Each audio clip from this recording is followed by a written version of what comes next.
G'day Spurs fans, Paul the Hotspur hippie here, the only psychedelic soccer show on the internet. Here I am under Gladesville Bridge.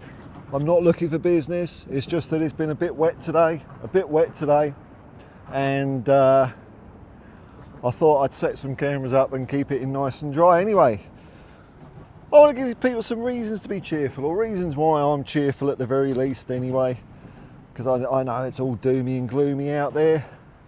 But there's a couple of things I'd like to bring to your attention. One, we scored 105 goals last year. So I'm hearing talk about us having some sort of goal drought. We can't score.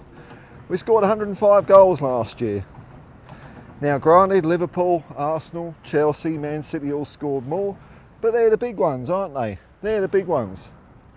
Tottenham Hotspur, 105 goals, and we let in, I don't know, we'll keep that number a little bit quiet. But my point is, we are, that was around about 1.6 goals per game, which ain't bad, 1.6 goals. So if we shore it a bit up at the back, who's to say what can happen this season? And up front now we've got Mohamed Kudus, good signing, he's looking good, liked it when he played in the World Cup. And I see people are coming out with the same old stuff about sixes, 8s and 10s, which, look, don't get me wrong, I don't understand football, folks. But if you say a 6 is a defensive midfielder, an 8 is a box-to-box, and a 10 is like the up-front creative person, well, that looks to me like it's pretty much a straight line down the middle. I don't know where that brings you with. So I think people that go on about 6, 8s and 10s all the time are just being ultra simplistic about the beautiful game. Now, losing Maddison is a blow, no doubt about it. When he plays well, he's very good. But don't forget that in many games last year, Lucas Berrival came to the fore very nicely. Now Sarr's looking like he's getting back to what he was before. A few years ago, I really fancied Sarr. I think maybe he lost his way a little bit. I don't know if he lost focus, lost his rhythm, but early signs are promising that Thomas Frank is getting him all charged up again. So I think it could be down to those two in midfield, who I think are both going to be, much better than they were last year. And then you add to that in Archie Gray, who I think started his spell fantastically well at Tottenham.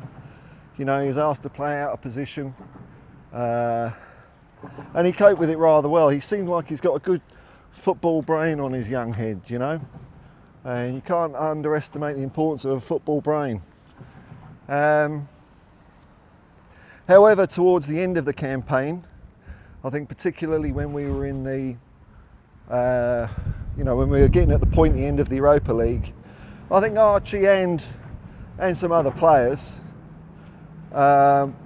either they were working too many minutes, because remember they were having to cover a large injury crisis, and so Archie did struggle towards the end of last season a bit. But I don't think that really takes anything away from his ability. So this is why I'm optimistic. We do know how to score goals. Only 4 teams scored more than us last year. Yeah, we let a few in, but don't worry about that. We'll sort that out with a fully fit Van der Ven and a Romero. And don't forget we've got Danso covering as well. Vuskovic, I hope he stays, but hey, what do I know? We'll leave that one up to Thomas Frank. I think the chances are, if Frank continues what we were trying to do last year, just tightens it up a little bit, then who's to say we're going to let the same amount of goals in? I just don't think we are. So I think it's a real good opportunity for these players. If, as I suspect, I suspect we're not going to be buying anyone, so if we do, it's a happy surprise for me, really. But I think we've got, look, maybe not enough to challenge on all fronts, granted, but I still think we've got enough to see some very exciting football. Very exciting football this year at Spurs. I think if we're looking for dynamic play, I think Berval could come up trumps with that, because he certainly was brave. He was a player I was a bit worried about when he first started at Spurs. I thought, oh, he looks a bit waif-like, which isn't too much of a drama, you know. Football's a sport where many different physiques, different heights. I mean, what was Maradona, 5'5" or something like that? But Berghal's taller than that. What I mean is, you can still use your physique to your advantage. I saw Ozzy Ardiles do it many and many a time. And I thought he'd have to compensate, he'd have to get a bit more slippery. How wrong was I? It shows you how little I know about football, folks, because he got all biffo, didn't he? He got strong. He got strong. And a good rest in the summer, and a few more pie and gravies, and I think he's going to do just fine for us. And Salah, if he can get back to being that, he's always an engine. He's always been an engine, but maybe some of the end product dripped away a little last year. If Salah can get that back, then that's Berval, Salah in midfield, and maybe Archie Gray is the missing component there. But don't forget, we've also got Bentancur. And look, the forgotten man of Spurs from some people, Yves Bissouma. Yves Bissouma, man. He really did help us out. A big reason why we won the Europa League was Yves Bissouma. So this is why I'm not all down and in the dumps. Are we going to win everything? Yeah, the quint's on. I'm near the water again. Better watch out. Realistically, perhaps not, but I think we're still going to see some exciting football. The trick, as I said before in other days, is whether Frank can get that consistency happening. You know, we've got the eye of the tiger.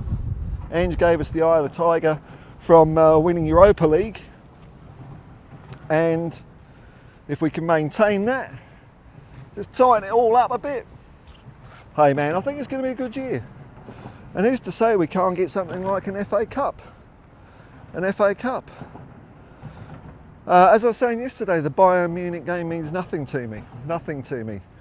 PSG is what it's all about. Now, I did say yesterday that it was Monday. I'm not very good at days of the week. I'm an old man. But it's actually Saturday, so we've got another few days to go. But I'm really excited for it. Really excited. A few days later, we got Burnley. If we go through the team, you know, it's not a bad team. And I think if we see more of Odebear, which unfortunately we didn't get to see much last year, Tell, Kudus, see some of those players really gel. They didn't have the chance to form any chemistry last year. It wasn't available to them, but you know, Odebear was injured a load of the season. Tell only came in halfway through. But let's see what they can do. Let's see what we can do. We got 105 goals last year. Man, I reckon we're going to get loads more this year. Loads more this year. See how Solanke fits into it. Brennan Johnson, who had his critics last year, still scored 18 bloody goals. So when I hear people say we're toothless up front, I don't buy it. I don't buy it. 105 goals in 60 games is not toothless at all. And I think we have improved up front. And I think our younger players are going to be stronger. And I think we're going to surprise a few people. All these prima donnas and self-entitled toddlers out there that want us to sign Zinedine Zidane, well, we know that ain't going to happen. But I don't think we need him. I don't think we need him. I've seen many a time where football, the sum of the parts, is greater than the whole. Maybe this is the year for Tottenham. Maybe this is the year for Tottenham. I think it's a year where a few of our players can really put their names on the map at least. So until next time, folks, I'll just say peace and love, man. Peace and love. Come on, you Spurs.